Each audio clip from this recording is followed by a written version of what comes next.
Breaking news చూస్తున్నాం. రేపు Telangana cabinet సమావేశం కానుంది. రాష్ట్రంలో కాంగ్రెస్ ప్రభుత్వం ఏర్పడి నెల రోజులు గడిచిన నేపథ్యంలో ప్రభుత్వ కార్యక్రమాల్లో పురోగతి, 6 గ్యారెంటీలపై ప్రజల నుంచి వస్తున్న స్పందన తదితర అంశాలపై సీఎం చర్చించే అవకాశం అయితే కనిపిస్తోంది.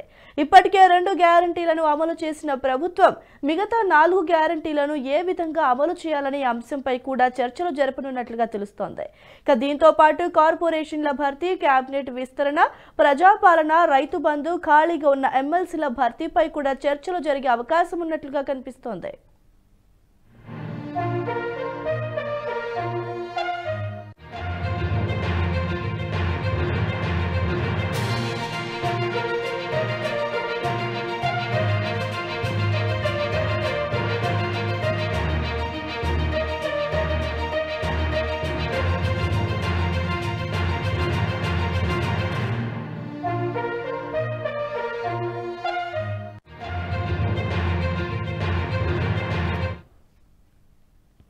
బ్రేకింగ్ న్యూస్ చూస్తున్నాం. రేపు తెలంగాణ కేబినెట్ సమావేశం అయితే కానుంది. రాష్ట్రంలో కాంగ్రెస్ ప్రభుత్వం ఏర్పడి నెల రోజులు గడిచిన నేపథ్యంలో ప్రభుత్వ కార్యక్రమాల్లో పురోగతి, 6 గ్యారెంటీలపై ప్రజల నుంచి వస్తున్న స్పందన తదితర అంశాలపై సీఎం చర్చించే అవకాశం అయితే ఉంది. ఇక ఇప్పటికే 2 గ్యారెంటీలను అమలు చేసిన ప్రభుత్వం మిగతా 4 గ్యారెంటీలను ఏ విధంగా అమలు చేయాలనే అంశంపై కూడా చర్చలు జరుగుతున్నట్లుగా కనిపిస్తోంది. ఇక దీంతో పాటు కార్పొరేషన్ల భర్తీ, కేబినెట్ విస్తరణ, ప్రజాపాలన, రైతు బంధు, ఖాళీగా ఉన్న ఎమ్మెల్సీల భర్తీపై చర్చించే అవకాశాలు ఉన్నట్లుగా కనిపిస్తోంది. ఇక ఇదే అంశానికి సంబంధించి మరింత సమాచారం మా ప్రతినిధి అక్షిత్ అందిస్తారు. అక్షిత్, చెప్పండి, అసలు కేబినెట్ సమావేశం జరుగుతోంది కదా, దీనికి సంబంధించిన అప్డేట్ ఏంటి? గిరిజ, రేపు ఉదయం 10 గంటల వరకు ఈ యొక్క కేబినెట్ సమావేశం ముహూర్తం అయితే ఫిక్స్ అయిపోయింది. దీనికి సంబంధించి ఇప్పటి వరకు నెల రోజుల్లో జరిగినటువంటి ప్రభుత్వం సంబంధించినటువంటి కార్యక్రమాలు కావచ్చు, ప్రజలకు సంబంధించినటువంటి 6 గ్యారెంటీలు ఉన్నాయంటే 2 గ్యారెంటీలు ఇప్పటికే అమలు అవుతున్నాయి. వాటిపై ప్రధానంగా రివ్యూ చేసే అవకాశం ఉంది. అటు ప్రజావాహిని కూడా నిర్వహిస్తారు. దాంతో వస్తున్నటువంటి సమస్యలను ఎలా పరిష్కరిస్తారు దానిపై కూడా చర్చించే అవకాశం ఉంది.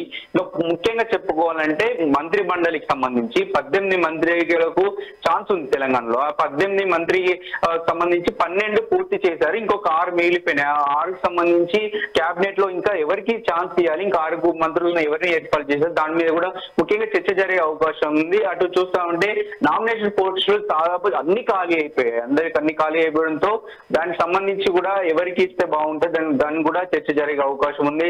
అటు చూస్తా ఉంటే అన్ని రకాల ప్రధానంగానైతే ఈ నెల రోజుల్లో వచ్చినటువంటి ప్రజలకు సంబంధించినటువంటి ఆ ఒక 2 గ్యారెంటీలు అమలు అవుతున్నాయి కదండి. దానికి సంబంధించినటువంటి ఆ అమలైనటువంటి గ్యారెంటీలు ఏదేదంటే ఇప్పుడు చూస్తా ఉంటే ఫ్రీ బస్ ఇచ్చారు, దానిపైన అనేక గందరగోళాలు ఉన్నాయి. ఆటో సంబంధించిన యూనియన్లు పెద్ద ఎత్తున ఆందోళన చేస్తున్నాయి. వాళ్ళకి సంబంధించినటువంటి రివ్యూ ఏ విధంగా ఉంది, ఎలా పరిష్కరించగలం, వాళ్ళకు ఇబ్బంది కలగకుండా ఫ్రీగా బస్సులు అందుబాటులో ఉంటున్నాయా లేకపోతే లేదా అని చెప్పేసి పూర్తి స్థాయిలో రివ్యూ చేసే అవకాశం ఉంది. ఇది చూస్తా ఉంటే ఇంకో గ్యారెంటీ సంబంధించినటువంటి ₹1,00,000 బీమా సంబంధించినటువంటి ₹1,00,000 సంబంధించిన 10 లక్షలకు సంబంధించినటువంటి ఒక ఆరోగ్యశ్రీకి సంబంధించి కూడా రివ్యూ చేసే అవకాశం ఉంది. ఎలా అందుబాటులో ఉన్నాయి అందరికి. ఇప్పటికే అక్కడ ఉన్నటువంటి వైద్యులకు సంబంధించిన అన్ని హాస్పిటల్లో ఇది అమలవుతుందా, దానికి సంబంధించిన పూర్తి వివరాలు సీఎం కి సంబంధించినటువంటి క్యాబినెట్ మొత్తం దీనిపై చర్చించే అవకాశం కనిపిస్తుంది. గిరిజ, ఓకే అక్షిత్, అయితే మిగతా 4 గ్యారెంటీలకు సంబంధించి కేబినెట్ సమావేశం జరుగుతున్నట్లుగా ఉంటుందా? అయితే ఈ కేబినెట్ లో ఎవరెవరు పాల్గొనే అవకాశం ఉందంటారు? ఇప్పటికే ఉన్నటువంటి 12% సంబంధించిన మంత్రులు ఇందులో పాల్గొంటారు. అదేవిధంగా ఇప్పటికే ప్రభుత్వ వర్గాల నుంచి పూర్తి స్థాయి సమాచారం అంటే 100 రోజుల్లో ఈ యొక్క 6 గ్యారెంటీలు మాత్రం పూర్తి స్థాయిలో అమలు చేస్తామని చెప్పేసి సీఎం రేవంత్ రెడ్డి చెప్పడం జరిగింది. దాని అనుగుణంగానే ఏ విధంగానైతే ఈ యొక్క 6 గ్యారెంటీలు అమలు చేయగలుగుతాము, రుణమాఫీ, ముఖ్యంగా రుణమాఫీపై కూడా డిస్కషన్ వచ్చే అవకాశం ఉంది. రుణమాఫీ గతంలో ప్రభుత్వం కొంత చేసి కొంచెం పెండింగ్ లో ఉన్నాయి. దానికి సంబంధించి కూడా ఇప్పుడు కాంగ్రెస్ ప్రభుత్వం వస్తే మాత్రం 2 లక్షల రుణమాఫీ చేస్తా అని చెప్పేసి హామీ ఇవ్వడం జరిగింది. దానికి సంబంధించి కూడా ఒక రివ్యూ చేసే అవకాశం ఉంది. ఇప్పుడు చూస్తా ఉంటే రైతు బంధుకు సంబంధించి కూడా అసలు దీనిపై అయితే పెద్ద ఎత్తున ప్రజల్లో చర్చ జరుగుతుంది. అసలు 1 ఎకరం ఉన్న వాళ్ళకి మాత్రమే ఇంతవరకు డబ్బులు పడ్డట్టు సమాచారం ఉంది.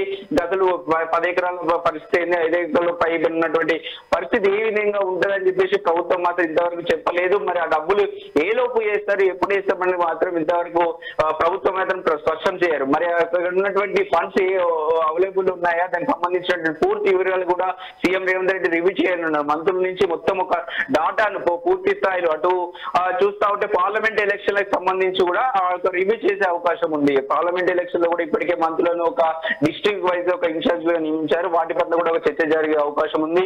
ఈ విధంగానైతే మొత్తం రేపు కేబినెట్ సమావేశం జరగబోయే అవకాశం కనిపిస్తుంది గిరిగా. ఓకే అక్షిత్, అయితే ఇప్పుడు ప్రస్తుతానికి ఈ సమావేశానికి సంబంధించి ప్రజాపాలనతో పాటు ఎమ్మెల్సీల భర్తీ అలాగే కార్పొరేషన్ల భర్తీ కేబినెట్ విస్తరణ గురించి కూడా చర్చించే అవకాశాలు ఉన్నట్లుగా కనిపిస్తుంది. దీనికి సంబంధించిన అప్డేట్ ఏంటి?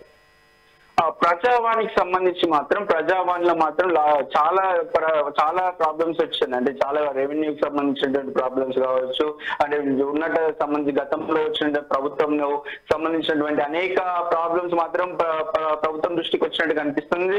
ఆ తరుణంలోనే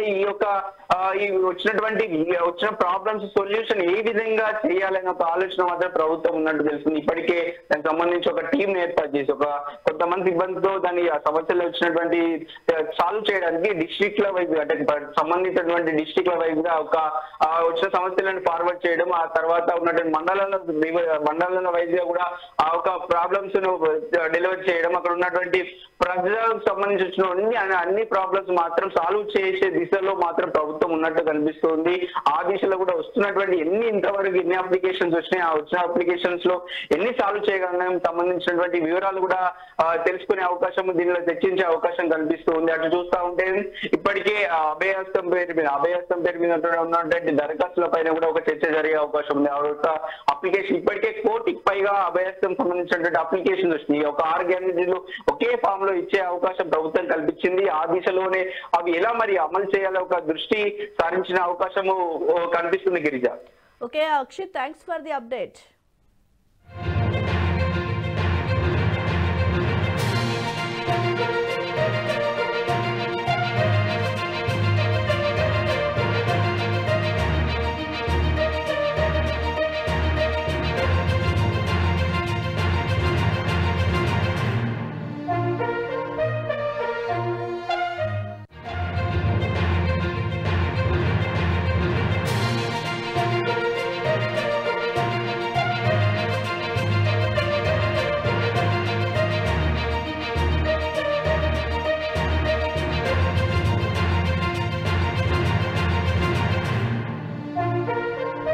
ఈ వీడియో మీకు నచ్చినట్టయితే లైక్ చేయండి, 10 మందికి షేర్ చేయండి. అలాగే కామెంట్ల రూపంలో మీ అభిప్రాయాలను మాతో పంచుకోండి. Nationalist hub group of channels ను సబ్స్క్రైబ్ చేసుకుని తెలుగునాట జాతీయవాద జర్నలిజాన్ని ప్రోత్సహించండి. ఈ వీడియో కింద ఉన్న బెల్ ఐకాన్ పై క్లిక్ చేయడం మర్చిపోవద్దు.